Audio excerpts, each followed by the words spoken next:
સો hi everyone, કેમ છો બધા? આઈ હોપ તમે બધા મજામાં હશો. અને બહુ ટાઈમ પછી આપણે મળ્યા છીએ, કારણ કે બહુ ટાઈમ પછી વ્લોગ આવ્યો છે. તો હું આવી ગઈ છું મારા મમ્મીના ઘરે અને રાતના વાગી ગયા છે 12:30. તમને બધાને થતું હશે કે 12:30 આ બધા લોકો કેમ જાગે છે. શિવને બગાસા પણ આવી ગયા છે. તો ફ્રેન્ડ્સ, અમારી ટ્રીપ છે સોમનાથ અને દ્વારકાની, જેની માટે અમે બસની વેઇટ કરી રહ્યા છીએ. બસ એકચ્યુઅલી આવવાની હતી 11 વાગે, પણ રાતના 1 વાગ્યો છે, પણ હજી સુધી બસ આવી નથી. પછી નીચેથી મારા ભાઈનો ફોન આવ્યો કે બધા નીચે આવીને બેસો, તો અમે રેડી થઈ અને હવે જઈએ છીએ નીચે. ફાઇનલી રાતના 1:15 વાગે આવી ગઈ અમારી બસ, અને આ છે મિની ટેમ્પો ટ્રાવેલ, અને આ છે અમારું ગ્રુપ કે જેની સાથે અમારે જવાનું હતું સોમનાથ અને દ્વારકાની ટ્રીપ પર. જો ભાઈ ફાઇનલી ઇંતજાર ખતમ થયો અને સવારી અમારી નીકળી પડી છે દ્વારકા માટે. તો બોલો જય દ્વારકાધીશ.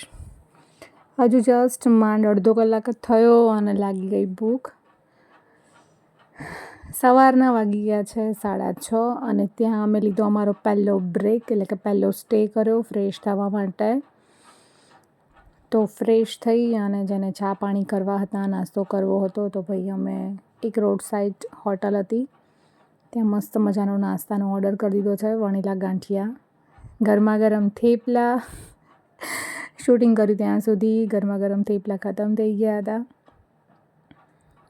સવારમાં 6:30 વાગે થેપલા, દહીં અને મરચાંનો જે સ્વાદ હતો ને, બહુ મસ્ત થેપલા હતા યાર. ભાઈ આખી થાળી લઈને હું બેસી ગઈ, એનો મતલબ એવું નથી કે મેં એકલે જ ખાધું છે. બધાએ નાસ્તો કર્યો હતો. તો ફાઇનલી ભગવાનનું નામ લેતા લેતા સવારમાં મસ્ત મજાના ભજન ગાતા ગાતા અમે લોકો નીકળી પડ્યા ફરીથી.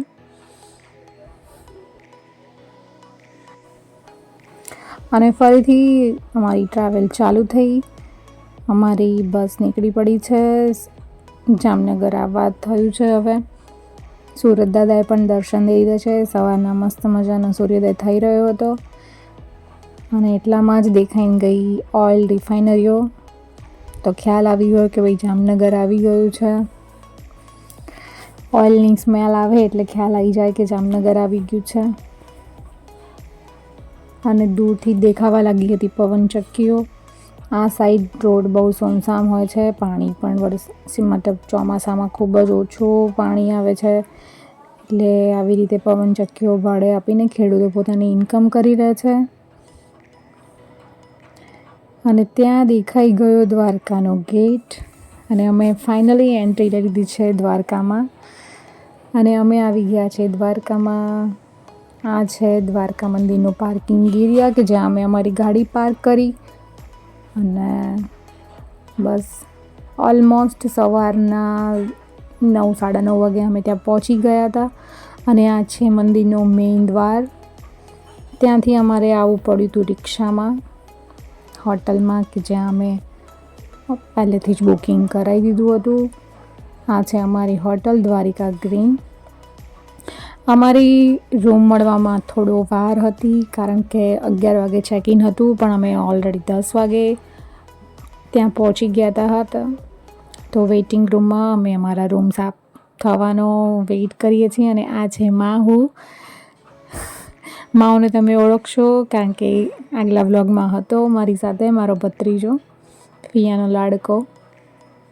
તો ફાઇનલી 11 વાગે અમને અમારો રૂમ મળી ગયો. આખી રાતના ટ્રાવેલિંગ પછી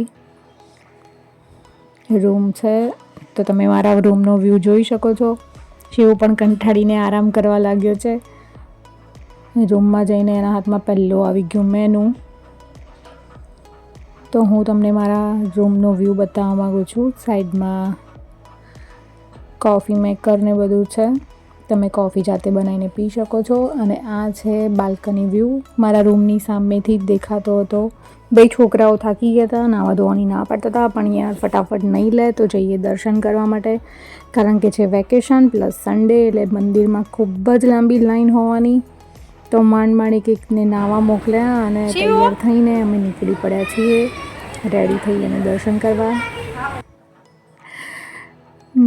હોટલ તરફથી અમને એક રિક્ષા મળી હતી કે જે અમને મંદિર તરફ મૂકવા જવાની હતી, મતલબ હોટલ તરફથી સુવિધા કરવામાં આવી હતી. અને આ છે દ્વારકાનું માર્કેટ. બંને સાઈડ તમે જોઈ શકો છો દુકાનો.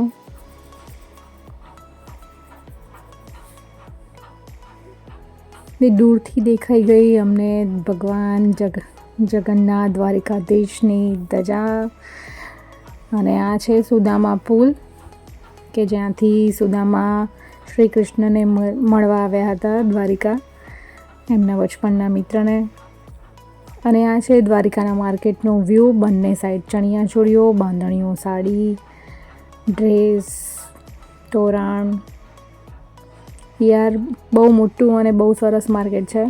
શોપિંગ કરવાનું મન થતું હતું, પણ પહેલાં આપણો ટાર્ગેટ છે મંદિરે દર્શન કરવાનો. એકવાર સરસ મજાના દર્શન થઈ જાય પછી રિટર્નમાં આવીને શોપિંગ કરીશું. ભાઈ મંદિરમાં જો આ ભક્તોની લાઈન જોઈને અત્યારથી ચક્કર આવવા લાગ્યા છે, કારણ કે સખત ભીડ હતી. ભાઈ આટલી લાંબી લાઈન જોઈને એમ થાય છે કે કેટલા કલાકે નંબર આવશે. ભલે ગમે તેટલા કલાકે નંબર લાગે પણ દર્શન કરવાના એટલે કરવાના જ. લગભગ 20 વર્ષ પછી હું દ્વારકા આવી છું. નાના હતા ત્યારે સ્કૂલમાંથી પ્રવાસ આવેલા. ભાઈ એ લાઈનમાં લાગી અને અમે ભગવાનના દર્શન થઈ અને પાવન થઈ ગયા. બહાર આવીને ફોટો સેશન પણ કરાવી લીધું હતું. અને હવે અમે પાછા બેક ટુ અમારી હોટલે, કારણ કે ઓલમોસ્ટ જમવાનો ટાઈમ થઈ ગયો હતો. છોકરાઓને લાગી હતી ભૂખ. અને કાલ રાતનો પણ આખી રાતનો બસનો ઉજાગરો છે, એટલે પહેલાં અમે જમી લઈશું અને પછી સાંજે જઈશું શિવરાજપુર બીચ. અને આવી ગયું અમારું જમવાનું.